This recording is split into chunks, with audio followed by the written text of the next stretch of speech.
며느리가 도리를 못해? 엄마가 부탁하는 건데 그냥 하면 되지. 뭘 이렇게 따져. 환갑잔치 음식을 10명분이나 혼자 차리라는 말에 토를 달았더니 남편이 쏘아붙인 말입니다. 시어머니는요, 장보기 비용이라며 고작 30만 원을 던져주고는 요령껏 알아서 하래요. 아, 진짜 기가 막혀서 웃음이 나왔습니다. 매주 주말마다 시댁에 끌려가 3년 동안 무급 가정부 노릇을 했는데 이번엔 20평짜리 신혼집에서 도내잔치를 벌이겠다는 거예요. 하지만 저도 그냥 당하고만 있을 사람은 아니었죠. 잔치 전날 밤 저는 이민 가방 2개에 짐을 싹 쓸어 담고 그 집을 나왔습니다. 손님 10명이 몰려온 환갑잔치 당일 시댁이 어떤 꼴이 됐는지 궁금하시죠? 지금 바로 시작합니다. 금요일 저녁 9시 저는 회사 정문을 겨우 빠져나왔어요. 이번 주 내내 야근에 시달린 몸은 축축 늘어진 행주 같았죠. 지하철에서 꾸벅꾸벅 졸다가 하마터면 역을 지나칠 뻔했습니다. 현관 비밀번호를 누르고 문을 여는데 거실 불이 환하게 켜져 있었어요. 신발장 옆에 낯익은 가죽 구두가 가지런히 놓여 있었습니다. 어머니 오셨어요? 시어머니가 거실 소파 한가운데에 떡하니 앉아 계셨어요. 테이블 위에는 A4 용지 3장이 가지런히 놓여 있었고 시어머니는 그 종이를 손끝으로 톡톡 두드리고 계셨습니다.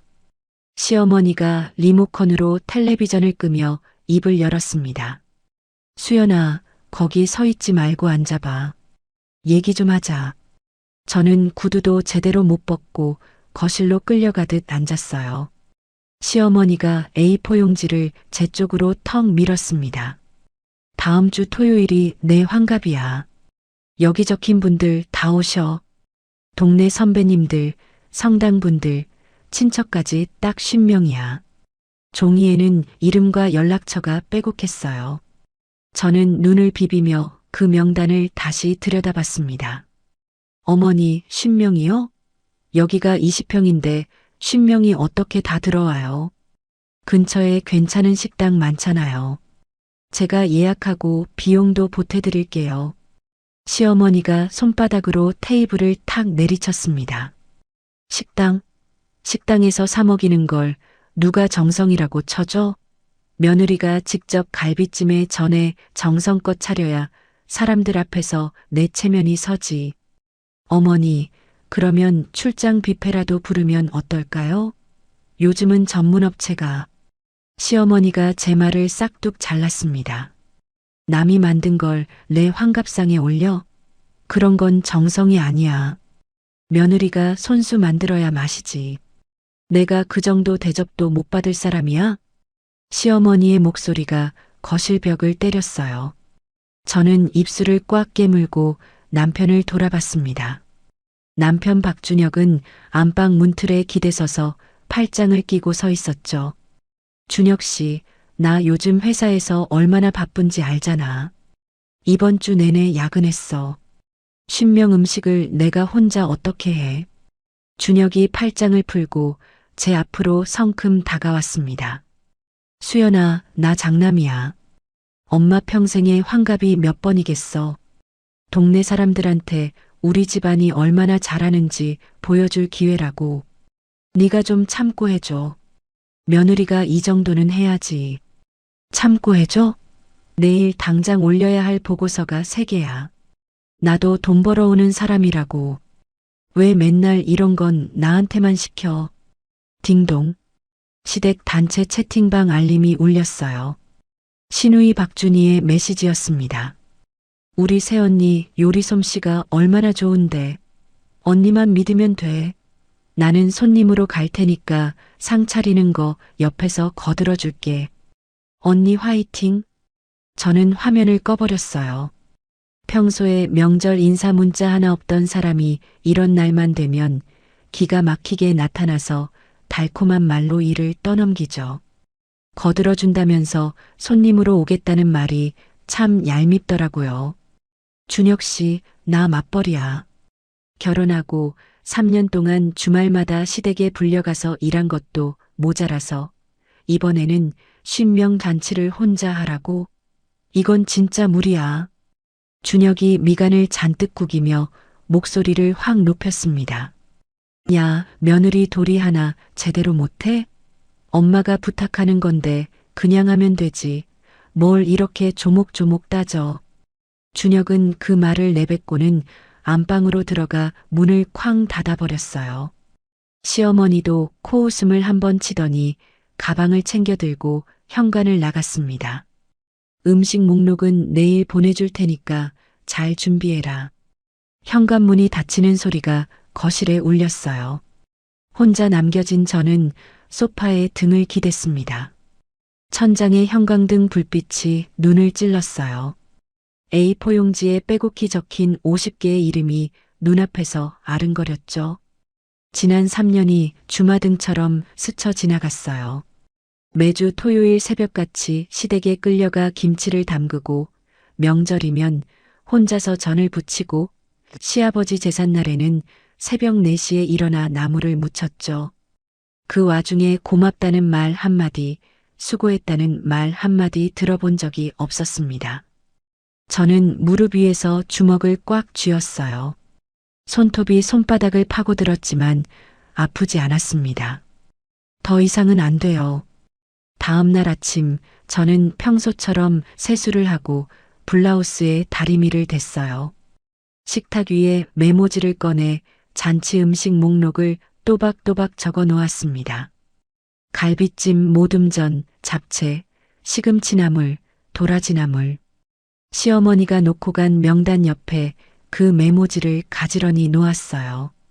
부엌에서 커피를 타 마시던 준혁이 메모지를 힐끗 보더니 만족스러운 표정을 지었습니다. 역시 수연이가 해주니까 든든하다. 저는 준혁을 올려다보며 웃어 보였어요. 완벽한 연기였습니다. 회사에 도착하자마자 저는 업무용 컴퓨터를 켜고 검색창에 이혼 전문 변호사를 입력했어요. 평점이 가장 높은 사무실에 전화를 걸어 다음 주 상담 예약을 잡았습니다. 상담에 필요한 서류 목록을 출력해서 가방 안쪽 주머니에 접어 넣었어요. 점심시간 저는 회사 근처 카페 구석자리에 앉아 휴대전화를 꺼냈습니다. 지난 3년간 혹시 몰라 저장해둔 시어머니의 폭언 통화 녹음 파일 12개를 하나하나 클라우드에 올렸어요. 준혁과 시누이 준이가 카카오톡으로 보냈던 부당한 메시지 캡처본도 빠짐없이 백업했습니다. 업로드 완료 알림이 뜰 때마다 가슴속 무거운 돌덩이가 하나씩 걷어지는 느낌이었죠. 퇴근길 저는 회사 근처 은행에 들렀습니다. 제 이름으로 된 예금 통장, 적금 통장, 월급 통장까지 3개 모두 비밀번호를 전부 바꿨어요. 창구 직원이 건넨 비밀번호 변경 확인서를 가방에 넣고 은행 문을 나섰습니다. 바깥은 이미 어두워져 있었어요. 차가운 바람이 볼을 스쳤지만 가슴속은 오히려 뜨거웠습니다.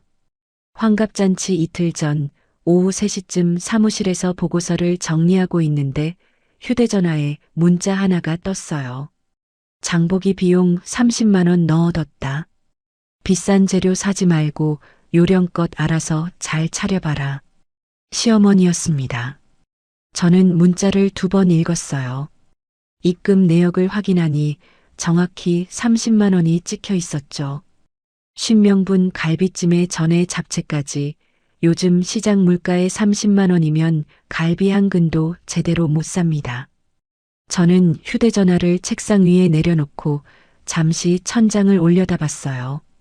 속이 부글부글 끓어올랐지만 오히려 입꼬리가 슬쩍 올라갔습니다. 이 문자 하나가 제 결심을 한 톨의 흔들림도 없이 단단하게 굳혀줬으니까요. 저는 준혁에게 전화를 걸었습니다. 준혁 씨, 오늘 몇 시에 들어와? 아, 오늘 팀 회식이야. 아마 늦을 것 같으니까 먼저 자. 알겠어. 늦게까지 기다리지 않을게. 전화를 끊고 저는 시계를 봤어요. 오후 4시 반, 퇴근까지 30분 남았습니다. 저는 책상 서랍에서 미리 뽑아둔 서류 봉투를 꺼내 가방에 넣고 자리에서 일어났어요. 신혼집 현관문을 열자 텅 빈 거실이 저를 맞았습니다. 저는 신발을 벗어던지고 곧장 안방으로 들어가 옷장 문을 활짝 열었어요. 지난주에 인터넷으로 주문해둔 대형 이민 가방 2개가 안방 구석에 세워져 있었습니다. 코트, 블라우스, 니트, 청바지, 원피스. 저는 사계절 옷을 한 움큼씩 꺼내 가방에 쓸어 담았어요. 화장대 서랍을 열어 결혼 전부터 모아온 금반지 3개와 진주 귀걸이를 파우치에 넣었습니다. 노트북과 충전기, 여권, 통장 원본까지 빈틈없이 챙겼어요. 옷장 안쪽에 걸려있던 웨딩 사진 액자가 눈에 들어왔습니다. 환하게 웃고 있는 저와 준혁의 얼굴이 보였지만 저는 시선을 돌리고 옷장 문을 닫았어요. 안방을 마친 저는 거실로 나왔습니다. 책꽂이에 꽂아둔 제 책들, 현관 신발장의 구두와 운동화, 욕실 선반의 화장품과 스킨케어 세트까지 전부 가방 속으로 들어갔어요. 거실 곳곳에 흩어져 있던 제 흔적을 하나씩 지울 때마다 이 집에서 보낸 3년이 한꺼풀씩 벗겨져 나가는 것 같았죠. 거실이 휑해지자 텔레비전 옆에 놓인 준혁의 물건들이 눈에 밟혔습니다. 200만 원짜리 게임기와 가죽 케이스에 담긴 골프채 세트. 퇴근하면 저녁밥도 거르고 매일 껴안고 살던 것들이죠. 저는 게임기를 양팔로 안아들고 베란다로 갔어요. 세탁기 뒤 구석, 먼지가 뽀얗게 쌓인 그 좁은 틈에 게임기를 밀어 넣었습니다. 골프채 세트도 그 옆에 나란히 처박았어요. 제가 떠난 뒤에 이것들을 찾느라 집안을 뒤집어 엎을 준혁의 얼굴이 떠올라서 절로 웃음이 나왔죠. 짐 정리를 모두 마친 저는 식탁에 앉아 휴대전화 은행 앱을 열었어요. 시어머니가 보낸 30만 원, 1원도 남기지 않고 정확하게 시어머니 통장으로 돌려보냈습니다. 이체 메모란에 5글자를 적었어요. 잔치 비용 환불. 이체 완료 알림이 뜨자마자 저는 카카오톡을 열었습니다. 시어머니, 준혁, 시누이 준이가 모두 들어있는 가족단체 채팅방. 저는 메시지를 하나 입력했어요. 당신들 잔치는 당신들이 알아서 하세요. 전송 버튼을 눌렀습니다. 읽음 표시가 뜨기도 전에 저는 채팅방을 나갔어요. 시어머니 번호 차단, 준혁 번호 차단, 준이 번호 차단.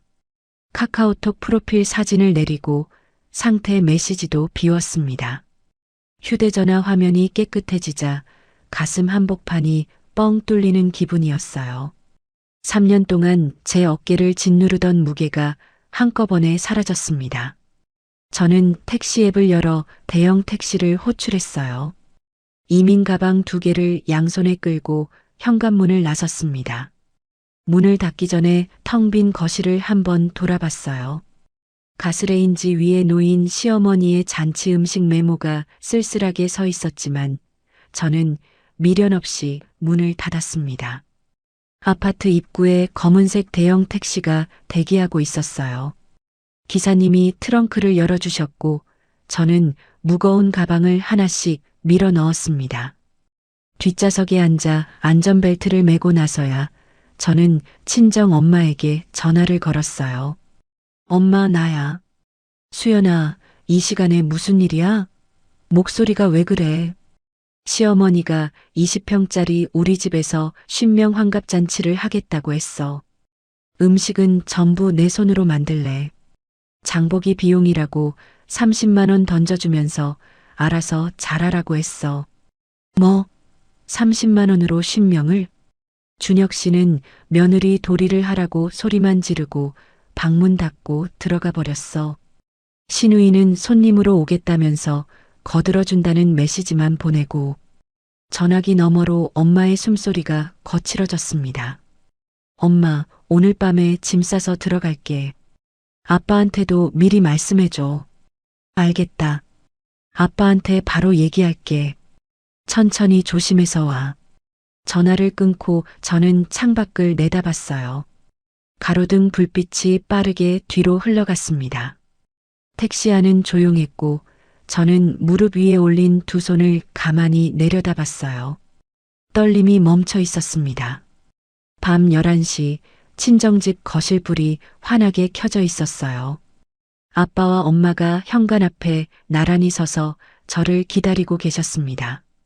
아빠, 엄마, 이 밤에 죄송해요. 아빠가 제 손에서 이민 가방을 받아들며 말했습니다. 미안하긴 뭘. 어서 들어와. 거실 소파에 앉은 저는 가방에서 휴대전화를 꺼냈어요. 녹음 파일 앱을 열고 재생 버튼을 눌렀습니다. 스피커에서 시어머니의 날카로운 목소리가 쏟아져 나왔어요. 너는 밥이나 해, 밥이나. 시집 와서 뭘 한 게 있다고 입이 열려. 쓸모가 있어야 사람 대접을 받지. 엄마가 두 손으로 입을 막았습니다. 아빠는 소파 팔걸이를 움켜쥔 채 바닥을 노려봤어요. 아빠의 손등에 핏줄이 굵게 돋아올랐습니다.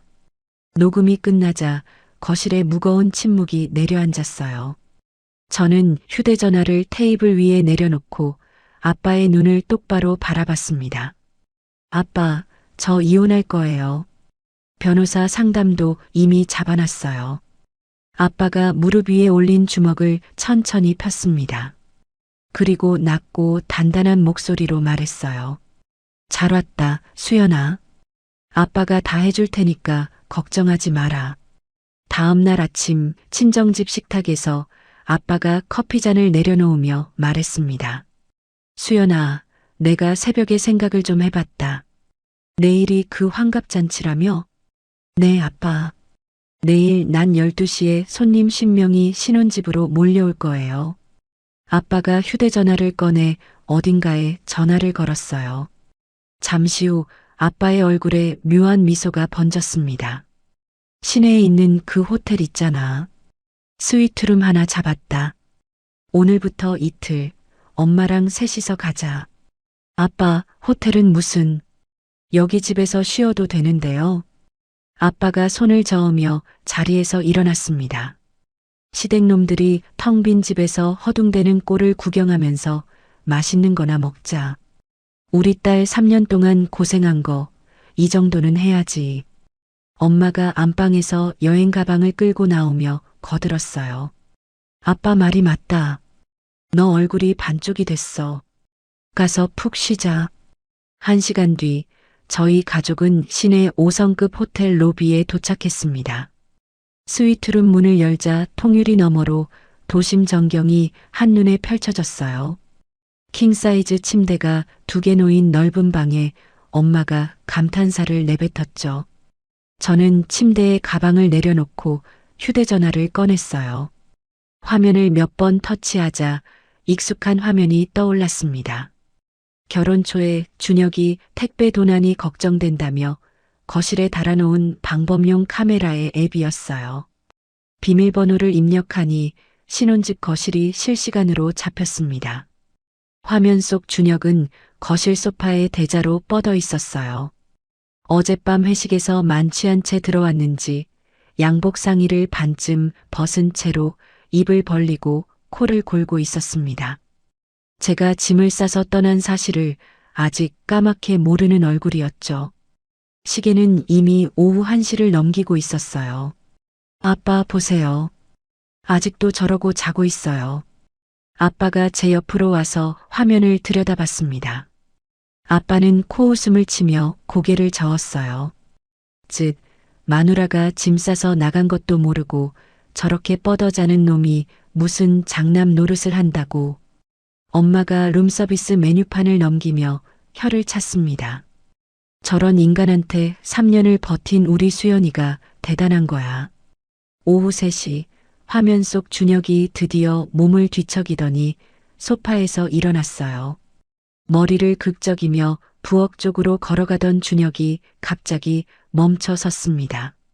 식탁 위에 제가 써둔 잔치 메뉴 메모지만 덩그러니 놓여 있고 주변이 텅 비어 있다는 걸 알아챈 거죠. 준혁이 허겁지겁 안방으로 뛰어들어가는 모습이 화면 밖으로 사라졌어요. 잠시 뒤 거실로 다시 뛰쳐나온 준혁의 얼굴은 하얗게 질려 있었습니다. 옷장이 텅 비어 있다는 걸 확인한 거예요. 준혁이 떨리는 손으로 휴대전화를 꺼내 화면을 미친 듯이 눌러댔어요. 제 번호를 누르고 귀에 대는 모습이 보였습니다. 하지만 들리는 건 수신 차단 안내 멘트뿐이었겠죠. 준혁이 전화기를 소파에 내던지며 소리쳤어요. 수연아. 야, 이수연. 텅 빈 거실에 준혁의 목소리만 메아리 쳤습니다. 저는 호텔 침대에 등을 기대고 앉아 그 모습을 지켜봤어요. 가슴 한구석이 시원하면서도 씁쓸했습니다. 준혁이 다시 휴대전화를 집어들더니 이번에는 다른 번호를 눌렀어요. 전화를 받자마자 준혁의 입이 바쁘게 움직였습니다. 엄마, 나야. 수연이가 없어. 옷이고 뭐고 다 가져가고 집이 텅 비었어. 카메라 마이크를 타고 시어머니의 목소리가 스피커로 흘러나왔어요. 뭔 소리야? 내일이 내 환갑인데 그 애가 장 보러 시장에 갔겠지. 오두방정 떨지 말고 가만히 기다려. 엄마, 옷장이 비었다고. 화장대도 텅 비고 신발도 하나도 없어. 뭐? 그게 무슨... 시어머니의 목소리가 뚝 끊겼어요. 준혁이 거실 바닥에 주저앉아 머리를 감싸쥐는 모습이 화면에 잡혔습니다. 저녁 8시가 넘자 화면 속 풍경이 더 바빠졌어요. 준혁이 거실을 왔다 갔다 하며 쉴 새 없이 전화를 돌리고 있었습니다. 제 친구들, 전 직장 동료들한테까지 전화를 하는 것 같았어요. 하지만 제 행방을 아는 사람은 아무도 없었겠죠. 저는 친정 부모님 외에는 아무에게도 알리지 않았으니까요. 밤 10시 현관 비밀번호를 거칠게 누르는 소리가 카메라 마이크를 탔어요.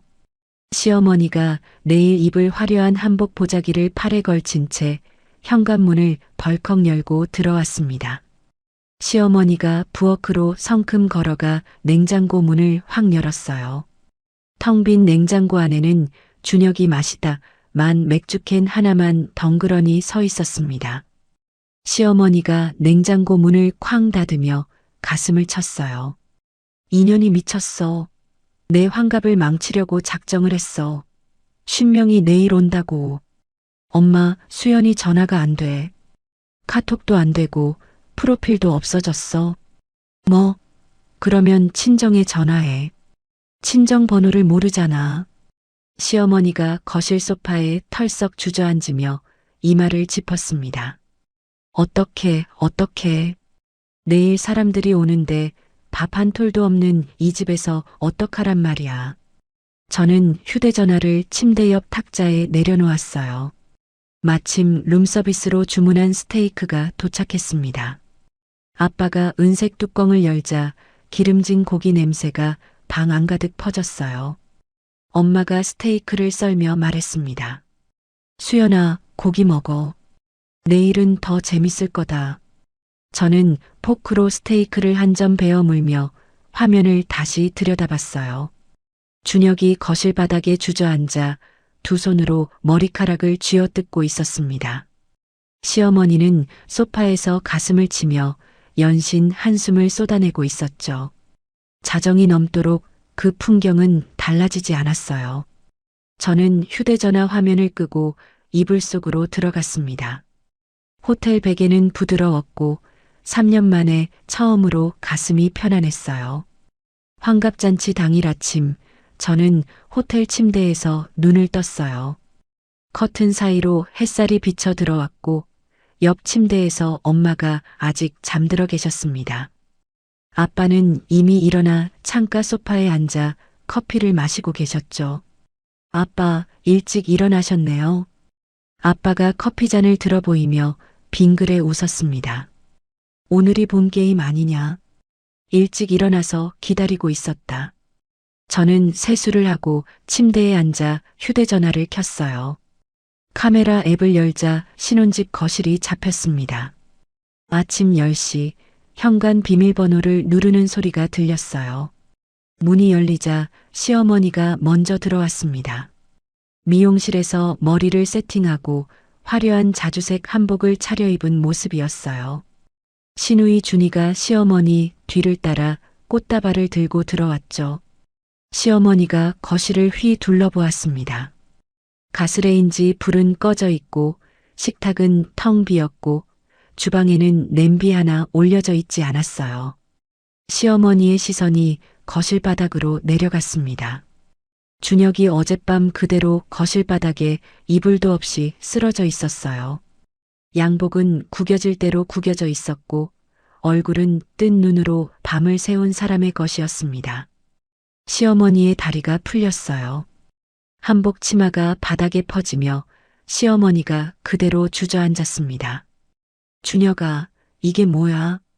이게 대체 뭔 꼴이야? 준혁이 바닥에서 겨우 상체를 일으키며 말했어요. 엄마, 수연이가 진짜 안 와. 전화도 안 되고 카톡도 안 되고 어디 있는지도 모르겠어. 시누이 준이가 꽃다발을 식탁 위에 툭 내려놓으며 인상을 구겼습니다. 오빠, 마누라 하나 관리를 못해? 오늘이 엄마 환갑이야. 신명이 온다고. 나보고 어쩌라고. 너도 전화해봐. 수연이 번호 차단됐어. 준이가 휴대전화를 꺼내 제 번호를 눌렀어요. 수신 차단 안내음이 흘러나왔겠죠. 준이의 얼굴이 딱딱하게 굳었습니다. 진짜 차단했네, 이 언니가. 시어머니가 바닥에 앉은 채로 준혁의 팔을 잡아 흔들었어요. 지금이라도 당장 배달이라도 시켜. 뭐라도 차려놔야 할 거 아니야. 엄마, 신명분을 지금 어디서 구해? 시간이 없다고. 세 사람이 거실에서 서로 소리를 높이는 동안 시계는 낮 12시를 향해 달려가고 있었어요. 12시 정각 현관 초인종이 울리기 시작했습니다. 한 번, 두 번, 세 번. 연달아 울리는 초인종 소리에 세 사람의 얼굴이 동시에 굳어졌어요. 준혁이 떨리는 손으로 현관문을 열자 한복을 곱게 차려입은 동네 어르신 두 분이 양손에 선물 보따리를 들고 서 계셨습니다. 어이구, 준혁이 아니냐. 어머니 환갑 축하한다. 그 뒤로 사람들이 줄줄이 몰려들었어요. 축의금 봉투를 든 성당분들, 과일 바구니를 든 동네 아주머니들, 양복을 차려입은 아저씨들까지. 20평짜리 좁은 거실이 순식간에 사람들로 빽빽하게 들어찼습니다. 손님들이 거실을 둘러보기 시작했어요. 앉을 방석도 없고 식탁 위에는 꽃다발 하나만 덩그러니 놓여 있었죠. 부엌에서는 음식 냄새는커녕 밥 짓는 김 한 줄기 나지 않았습니다. 동네 성당에서 함께 다닌다는 아주머니 한 분이 노골적으로 코를 킁킁거리며 말했어요. 어머, 아직 음식 준비가 안 된 거야? 우리 12시까지 오라고 해놓고. 한복을 입고 오신 친척 어르신이 거실을 둘러보며 혀를 찼습니다. 여기가 20평이야, 30평이야? 이 좁은 데서 쉰명 잔치를 한다고 사람을 불렀어?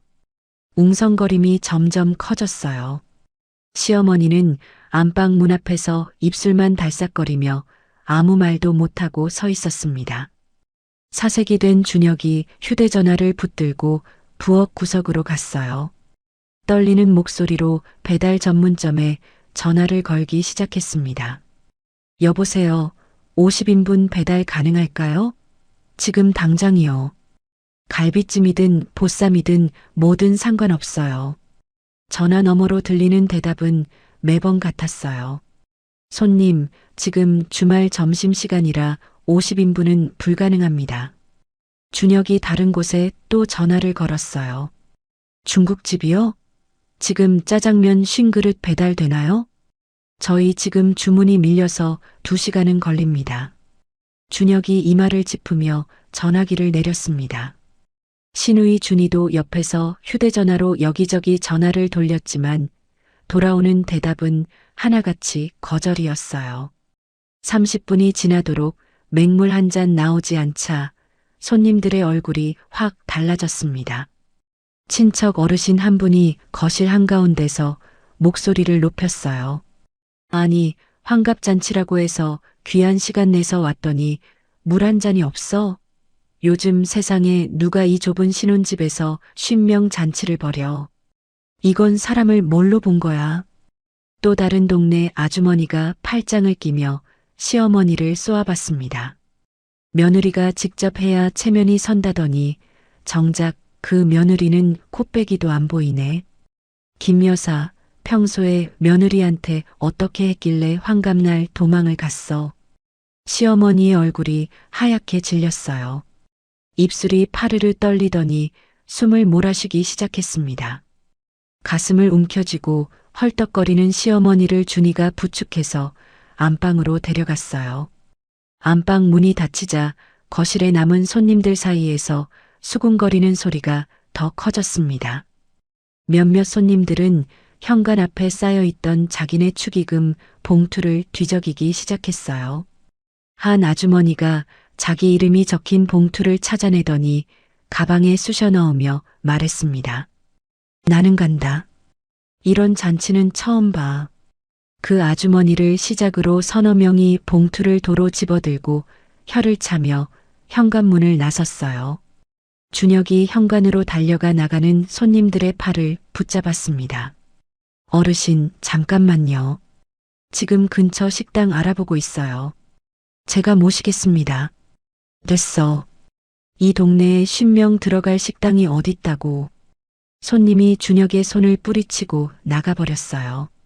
준혁이 아파트 복도로 뛰쳐나가 엘리베이터 앞에서 허둥대는 모습이 카메라에 잡혔습니다. 저는 호텔 침대에 등을 기대고 휴대전화 화면을 내려다봤어요. 아빠가 제 옆에 앉아 함께 화면을 보며 고개를 끄덕였습니다. 즉, 꼴 좋다. 남의 딸 종부림 시키더니 제 잔치도 못 차리는 거야. 엄마가 커피를 한 모금 마시며 말했어요. 그러게. 30만 원으로 50명 밥상을 차리라던 사람이 지금 중국집 짜장면도 못 시키고 있네. 저는 휴대전화를 내려놓고 호텔 창밖을 바라봤어요. 맑은 하늘 아래 도시가 평화롭게 펼쳐져 있었습니다. 3년 동안 가슴 한가운데 꽉 막혀 있던 것이 한꺼번에 뚫려나가는 기분이었어요. 환갑잔치 사태가 벌어진 지 이틀 뒤 아빠가 아침 식사를 하다 말고 휴대전화를 들었어요. 여보세요, 최 변호사님? 나 김정호야. 오늘 오후에 시간 되나? 우리 딸 건으로 상담 좀 받고 싶은데. 전화를 끄는 아빠가 저를 바라보며 말했습니다. 수연아, 오후 2시에 변호사가 호텔 비즈니스 룸으로 온다. 이혼이고 위자료고 한 번에 다 정리하자. 아빠, 제가 알아본 변호사 사무실도 있는데요. 이건 아빠한테 맡겨라. 최 변호사가 이쪽으로는 서울에서 5손가락 안에 드는 사람이야. 확실하게 밟아야지. 오후 2시 호텔 1층 비즈니스 룸 문이 열리고 곱슬머리에 안경을 쓴 50대 남자가 검은색 서류 가방을 들고 들어왔어요. 최 변호사는 아빠와 악수를 나눈 뒤 테이블 앞에 앉았습니다. 이수연 씨, 자료 가져오셨죠? 저는 미리 준비해둔 서류 봉투에서 USB 하나를 꺼내 테이블 위에 놓았어요. 여기에 시어머니의 폭언 녹음이 12개 들어있어요. 그리고 이건 남편과 시누이가 카카오톡으로 보낸 메시지 캡처본이에요. 주말마다 시댁에 와서 일하라는 내용, 명절에 혼자 전 부치라는 내용, 전부 날짜 순으로 정리했습니다. 최 변호사가 캡처본을 한 장씩 넘기며 고개를 끄덕였어요. 시어머니가 장보기 비용으로 30만 원을 보낸 문자도 있나요? 네, 여기 있어요. 비싼 재료 사지 말고 요령껏 잘 차려봐라. 이 문자요. 최 변호사가 문자 화면을 들여다보더니 안경을 고쳤으며 말했습니다. 이수연 씨, 이 정도면 증거가 아주 완벽해요. 단순 이혼만 하기엔 아깝습니다. 남편한테 위자료 청구하는 건 당연하고 시어머니한테도 따로 위자료를 걷어낼 수 있어요. 3년간 이렇게 심한 폭언을 했으면 충분히 가능합니다. 아빠가 팔짱을 끼며 물었어요. 시어머니한테도 따로 청구할 수 있다는 거지? 네, 혼인관계를 파탄낸 책임이 시어머니한테도 있으니까요. 제3자 위자료라고 합니다. 이 녹음 파일이면 법원에서 안 받아줄 리가 없어요. 최 변호사가 서류 가방에서 두꺼운 서류 뭉치를 꺼내 테이블에 펼쳤습니다. 이혼 소장, 위자료 청구서, 그리고 남편 월급에 대한 가압류 신청서까지 제가 다 준비해 왔어요. 이수연 씨가 서명만 하시면 내일 아침에 바로 법원에 접수합니다. 저는 볼펜을 들고 서류 5장에 이름을 또박또박 적었어요. 마지막 서류의 서명을 끝내자 손끝이 미세하게 떨렸습니다. 하지만 후회는 한 톨도 없었어요. 최 변호사가 서류를 가방에 넣으며 자리에서 일어났습니다. 내일 오전 중으로 전부 접수하겠습니다. 남편 회사로 급여 가압류 통지서도 바로 나갈 거예요. 연락 기다리세요. 변호사가 나간 뒤 저는 소파에 등을 기대며 긴 숨을 내쉬었어요. 아빠가 제 어깨를 토닥이며 말했습니다. 잘했다. 이제 됐어. 엄마가 생수병을 건네며 조용히 웃었어요. 우리 딸 속이 좀 시원하지? 저는 고개를 끄덕이며 물을 한 모금 마셨습니다. 방으로 돌아온 저는 문득 궁금해져서 휴대전화 차단 목록을 열어봤어요. 차단을 잠깐 풀자마자 알림이 폭포처럼 쏟아졌습니다. 부재중 전화 247통, 문자 메시지 89개. 준혁의 문자를 위에서부터 훑어봤어요. 처음에는 욕설이었습니다. 야, 이수현. 너 지금 뭐 하는 거야? 당장 전화 안 받아? 너 때문에 엄마 환갑 완전히 망했어. 동네에서 개망신 당했잖아. 중간쯤부터 말투가 달라져 있었어요. 수연아, 내가 잘못했어. 제발 전화 좀 받아줘. 장인어른, 장모님께 내가 직접 찾아가서 빌게. 한 번만, 제발 한 번만 통화하자. 음성사서함도 가득 차 있었습니다. 재생 버튼을 누르자 준혁의 목소리가 흘러나왔어요. 처음 녹음에서는 거칠게 소리를 질렀습니다. 이수연, 너 진짜 이럴 거야? 당장 집으로 안 돌아와?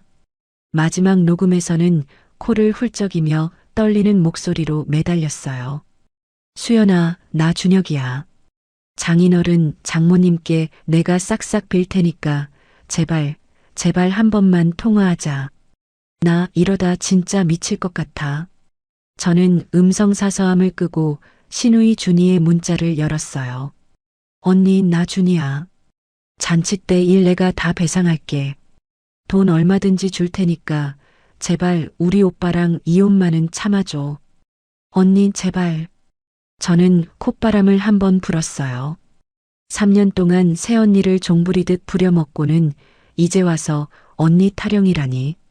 저는 준이의 문자를 모두 선택하고 삭제 버튼을 눌렀습니다. 준혁의 문자도 전부 지웠어요. 그리고 다시 차단 목록에 전부 등록했습니다. 다음 날 아침 최 변호사에게서 전화가 왔어요. 이수연 씨, 이혼 소장과 위자료 청구 소장 모두 법원에 접수 완료했습니다. 남편 회사로 급여 가압류 신청도 넣었고요.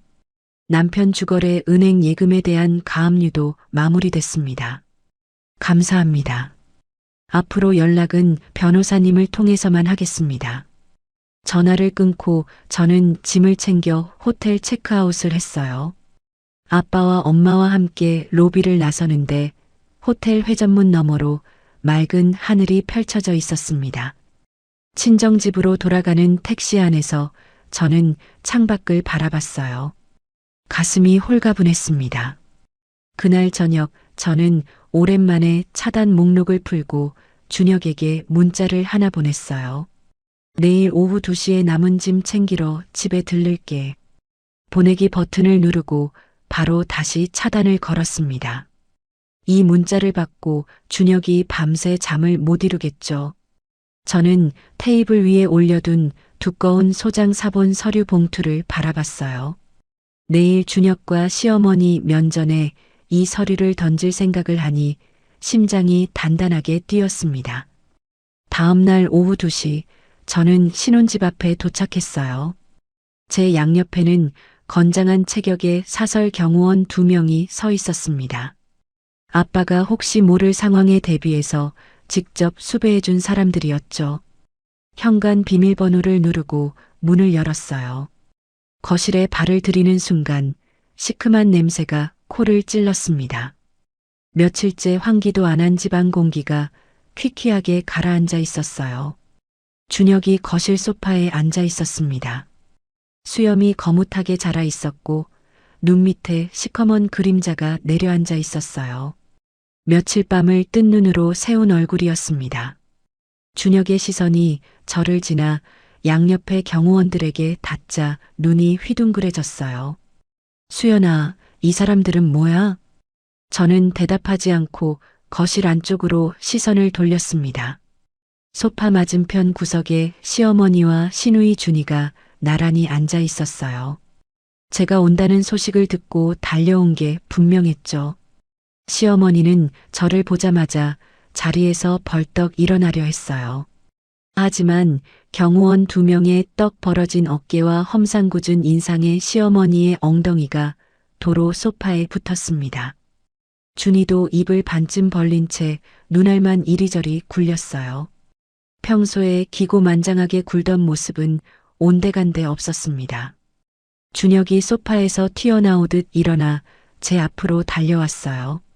바닥에 무릎을 꿇으려는 순간 경호원 1명이 넓은 손바닥으로 준혁의 어깨를 딱 잡아 세웠습니다. 접근하지 마세요. 준혁이 경호원의 손을 뿌리치려 했지만 꿈쩍도 하지 않았어요. 저는 준혁을 위해서 아래로 천천히 훑어봤습니다. 구겨진 티셔츠, 풀이 죽은 어깨, 충혈된 눈. 3년 동안 당당하게 장남 행세를 하던 사람의 꼴이 이 모양이었어요. 저는 들고 온 서류 봉투를 거실 테이블 위에 탁 내려놓았습니다. 둔탁한 소리가 조용한 거실에 울렸어요. 열어봐요. 준혁이 떨리는 손으로 봉투를 집었습니다. 갈색 봉투 입구를 뜯자 두꺼운 서류 뭉치가 쏟아져 나왔어요. 이혼 소장, 급여 가압류 통지서, 위자료 청구서. 준혁의 손가락이 서류 위에서 멈췄어요. 위자료 청구서에 찍힌 금액을 확인한 준혁의 얼굴에서 핏기가 싹 빠졌습니다. 수연아, 이게 뭐야? 이혼이라고? 가압류? 저는 대답 대신 시어머니를 바라봤어요. 시어머니가 소파에서 엉거주춤 일어나 테이블로 다가왔습니다. 서류 뭉치 사이에서 자기 이름이 적힌 종이를 발견한 시어머니의 눈이 커졌어요. 이게 뭐야? 왜 내 이름이 여기 있어? 어머니 이름으로 된 위자료 청구서예요. 3년간 며느리한테 퍼부은 폭언, 전부 녹음되어 있는 거 아시죠? 법원에서 다 들을 거예요. 시어머니의 손이 덜덜 떨렸어요. 서류를 쥔 손가락이 하얗게 질리더니 뒷목을 부여잡았습니다. 시어머니가 그대로 뒤로 비틀거리며 소파 위로 쓰러졌어요. 헐떡헐떡 거친 숨을 몰아쉬는 시어머니의 한복 고름이 흐트러졌습니다. 준이가 시어머니에게 달려가며 소리쳤어요. 엄마, 엄마 괜찮아? 저는 시어머니를 붙들고 있는 준이를 향해 입을 열었습니다. 준이 씨, 내 요리 솜씨 최고라면서요? 나만 믿는다면서요? 손님으로 가서 거들어준다면서요? 준이의 고개가 천천히 돌아왔어요. 저는 준이의 눈을 똑바로 바라보며 말했습니다. 3년 동안 나한테 일 떠넘기면서 얄밉게 굴던 대가가 저 서류에 고스란히 담겨 있어요. 한 장 한 장 꼼꼼히 읽어봐요. 준이의 입술이 파르르 떨렸지만 아무 말도 나오지 않았어요. 그때 준혁이 경호원의 손을 간신히 빠져나와 제 발밑으로 기어왔습니다. 무릎을 꿇고 제 운동화 앞에 이마를 박듯 고개를 숙였어요. 수연아, 내가 잘못했어. 내가 처가에 가서 장인어른, 장모님께 100번이고 1000번이고 사죄할게. 제발 한 번만 봐줘. 이러면 나 진짜 끝이야. 준혁의 어깨가 들썩거렸습니다. 코에서 흘러내린 콧물이 거실 바닥에 뚝뚝 떨어졌어요. 저는 준혁을 내려다봤어요. 3년 전 결혼식 날 제 손을 잡고 평생 지켜주겠다고 했던 사람. 그 입으로 며느리 도리를 하라고 소리를 지르고 방문을 쾅 닫고 들어가던 사람. 준혁 씨, 우리 부모님한테 넌 사위도 아니야. 그냥 내 딸을 3년간 괴롭힌 가해자일 뿐이야. 구질구질한 변명은 법정에서 변호사한테 해. 준혁의 고개가 더 깊이 숙여졌어요. 어깨가 잔뜩 움츠러들었습니다. 저는 준혁을 돌아보지 않고 안방으로 들어갔어요. 옷장 구석에 남아있던 겨울 코트 2벌과 머플러를 꺼내 경호원에게 건넸습니다. 화장대 서랍 맨 안쪽에 넣어뒀던 소형 헤어드라이기와 고데기도 챙겼어요. 안방을 나서는데 준혁이 문 앞에서 바닥을 구르며 매달렸습니다. 수연아, 제발. 나 이거 없으면 진짜 어떻게 살아. 한 번만, 딱 한 번만. 저는 준혁의 옆을 지나쳤어요. 눈길 한 번 주지 않았습니다. 경호원이 준혁을 조용히 밀어내며 제 뒤를 따랐어요. 현관에서 신발을 신는데 안방에서 시어머니의 앓는 소리가 흘러나왔습니다.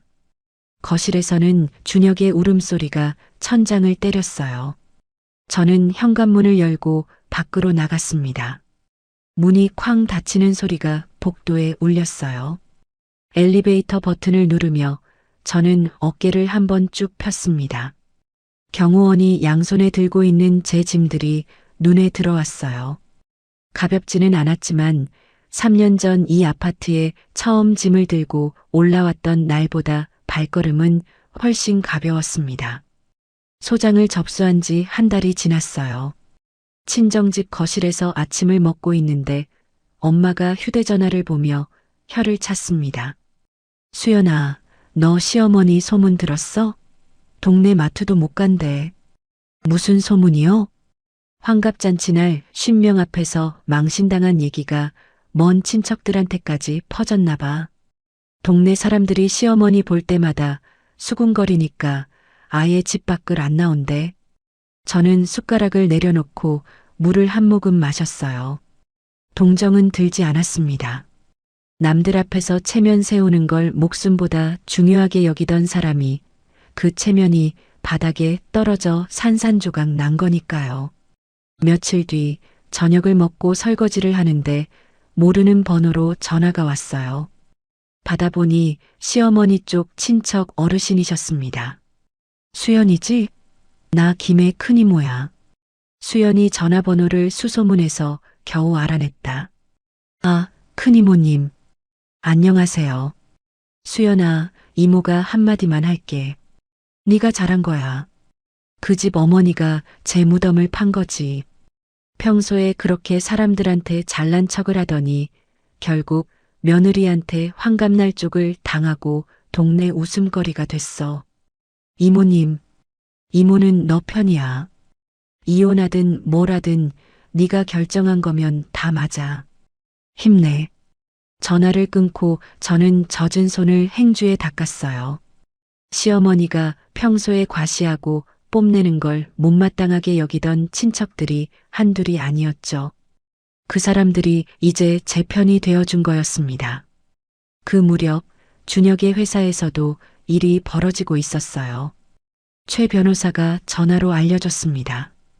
이수연 씨, 남편 회사 인사팀에 급여 가압류 통지서가 정식으로 도착했어요. 회사에서 월급의 일정 금액을 떼어서 법원에 넘기게 됩니다. 그러면 회사 사람들이 다 알게 되는 건가요? 인사팀에서 처리하는 거니까 소문이 안 퍼질 수는 없죠. 이미 사내에서 이야기가 돌고 있다고 합니다. 전화를 끊은 뒤 저는 잠깐 창밖을 바라봤어요. 준혁이 회사에서 어떤 시선을 받고 있을지 눈에 보이는 것 같았습니다. 동료들 사이에서 수군거리는 소리가 복도를 타고 흘러다니겠죠. 그로부터 일주일쯤 지난 토요일 오후 친정집 초인종이 울렸어요. 엄마가 인터폰 화면을 보더니 눈살을 찌푸렸습니다. 수연아, 신우이가 왔어. 화면 속에 준이가 서 있었어요. 대문 앞에서 두 손을 모은 채 고개를 숙이고 있었습니다. 아빠가 거실에서 일어나 현관으로 나갔어요. 저는 거실 창가에 서서 밖을 내다봤습니다. 아빠가 대문을 열지 않은 채 인터폰 너머로 말했어요. 뭐하러 왔어?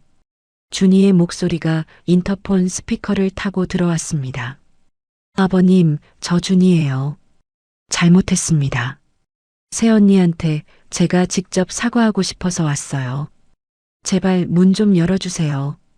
사과? 우리 수연이한테 3년 동안 종노를 시켜놓고 이제 와서 사과한다고 문을 열어줄 것 같아? 아버님, 제발이요. 한 번만 기회를 주세요. 무릎 꿇고 빌겠습니다. 아빠가 현관 옆 선반에서 굵은 소금 봉지를 집어들었어요. 대문을 벌컥 열더니 소금을 한 줌 움켜쥐고 준이를 향해 팍팍 뿌렸습니다. 꺼져. 두 번 다시 이 집 앞에 얼씬거리지 마라. 다음에 또 오면 경찰 부른다. 준이가 소금을 맞으며 뒤로 비틀거렸어요. 눈에 소금이 들어갔는지 얼굴을 감싸쥐고 돌아섰습니다. 울음을 터뜨리며 골목을 빠져나가는 준이의 뒷모습이 창문 너머로 보였어요. 아빠가 대문을 닫고 들어오며 소금 봉지를 선반에 도로 올려놓았습니다. 다시는 안 올 거다. 저는 아빠에게 고개를 숙였어요. 아빠, 감사해요. 감사는 무슨. 밥이나 먹자. 그 뒤로도 준혁은 발버둥을 쳤어요. 최 변호사가 전해준 소식에 따르면 준혁이 자기를 변호해줄 변호사를 구하려고 서울 시내 로펌을 여러 곳 찾아다녔다고 합니다. 하지만 제가 제출한 녹음 파일과 캡처본을 확인한 변호사들마다 고개를 저었대요. 증거가 너무 확실해서 승산이 없다며 큰 로펌은 전부 사건 수임을 거절했다고 했습니다. 어느 월요일 아침 회사에 출근해서 자리에 앉는데 보안팀에서 내선 전화가 왔어요. 이수연 과장님, 1층 로비에 남자 한 명이 과장님 면회를 요청하고 있는데요. 박준혁이라는 분인데 보내드릴까요? 심장이 한번 쿵 뛰었지만 저는 목소리를 가다듬고 대답했어요. 보내지 마세요. 그 사람 접근 금지 대상이에요. 건물 밖으로 내보내주세요. 네, 알겠습니다. 잠시 뒤 창밖을 내려다보니 보안 요원 2명이 준혁의 양팔을 잡고 건물 밖으로 데리고 나가는 모습이 보였어요. 준혁이 뒤를 돌아보며 뭔가 소리를 질렀지만 유리창 너머라 들리지 않았습니다. 법원 조정 기일이 잡혔어요. 저는 최 변호사와 나란히 법원 복도를 걸어 조정실 문을 열었습니다. 맞은편에 준혁이 앉아 있었어요.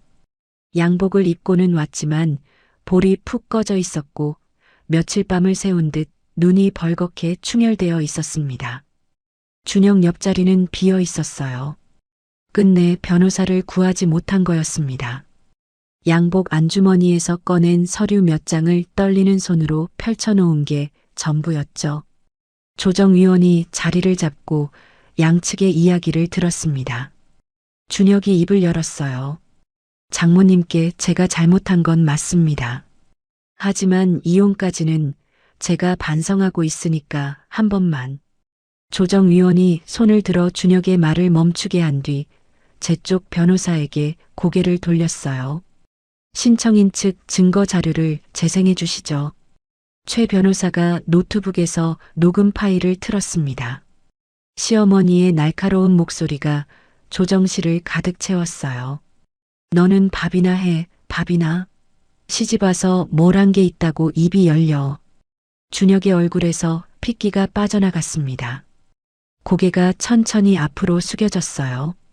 조정위원이 안경을 고쳤으며 준혁을 똑바로 바라봤습니다. 피신청인, 이 녹음을 들으셨죠? 이 정도면 정식 재판으로 넘어갈 경우 결과가 어떻게 나올지 본인이 가장 잘 알 겁니다. 변호사도 없이 혼자 재판을 이어가면 더 불리해질 수 있어요. 준혁의 어깨가 축 처졌어요. 빈 옆자리를 힐끗 보더니 입술을 깨물었습니다. 변호사가 앉아 있었어야 할 그 자리가 준혁의 처지를 말해주고 있었죠.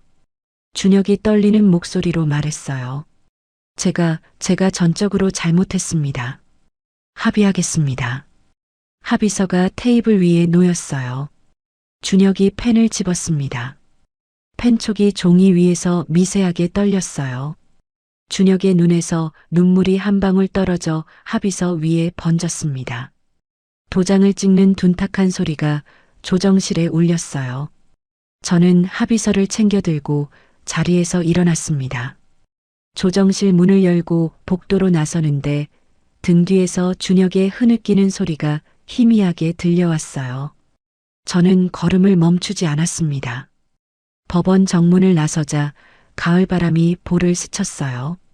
하늘이 높고 맑았습니다. 이혼 판결이 확정된 날 저는 친정집 내방 책상 위에 법원 서류를 내려놓았어요. 종이 위에 찍힌 확정 도장 2글자가 또렷했습니다. 저는 그 2글자를 한참 들여다봤어요.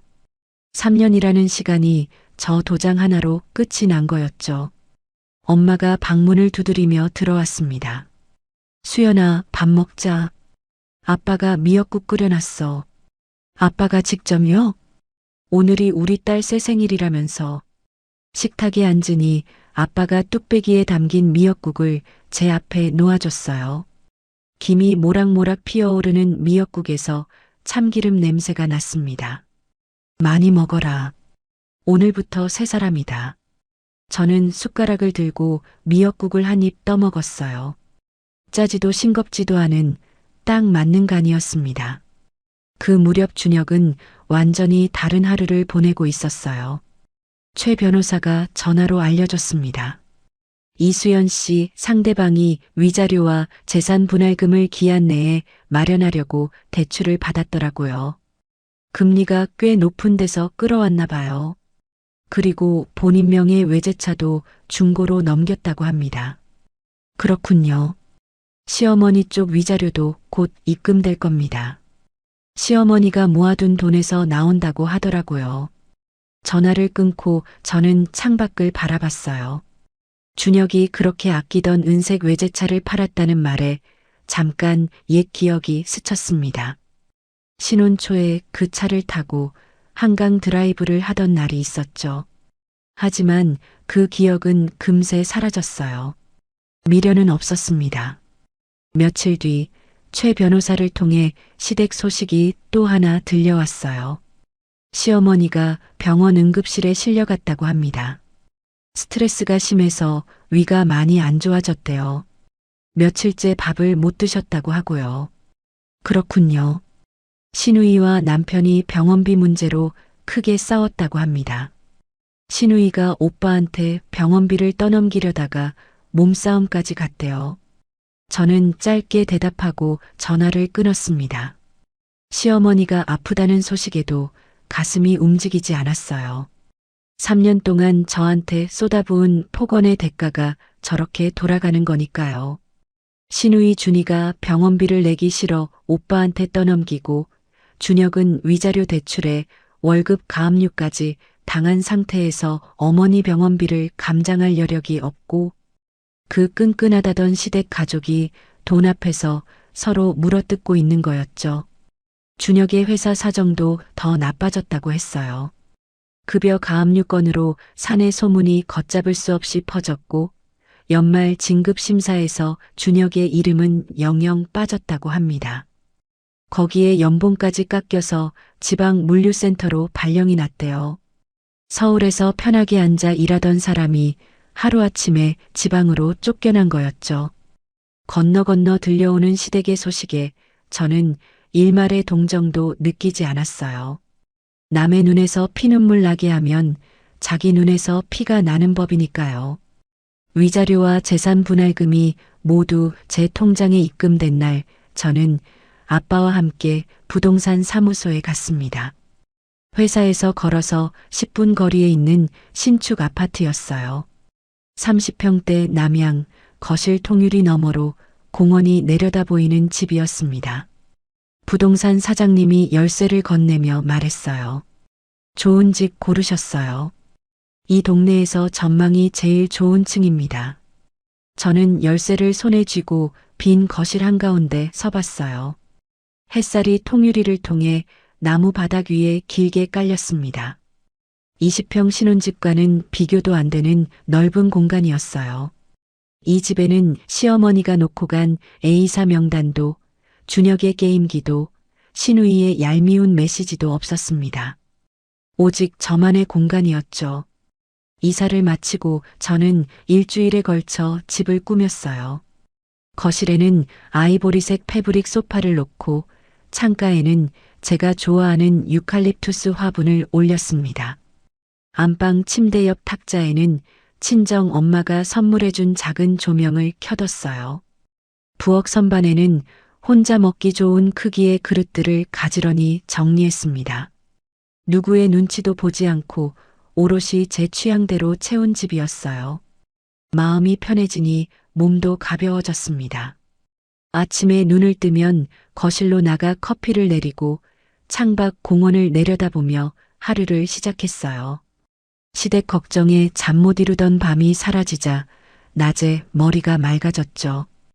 회사에서 맡은 프로젝트에 온 힘을 쏟았어요. 팀원들과 밤늦게까지 회의하고 주말에도 자료를 뒤졌습니다. 하지만 예전과 달랐어요. 주말에 시댁에 끌려가 김치를 담글 일도 없고 명절에 혼자 전을 부칠 일도 없었으니까요. 순수하게 제 일에만 집중할 수 있었습니다. 프로젝트 결과가 나오던 날 팀장님이 회의실에서 제 이름을 불렀어요. 이수연 과장, 이번 프로젝트 대성공이야. 임원진도 극찬하셨어. 연말 인사 발표가 났을 때 제 이름 옆에 팀장 승진이라는 글자가 붙어 있었습니다. 동기들 중에서 가장 빠른 승진이었어요. 축하 메시지가 쏟아졌지만 저는 조용히 자리에서 일어나 사무실 창밖을 바라봤습니다.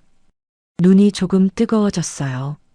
주말 아침 저는 가벼운 운동복을 입고 한강공원으로 나갔습니다.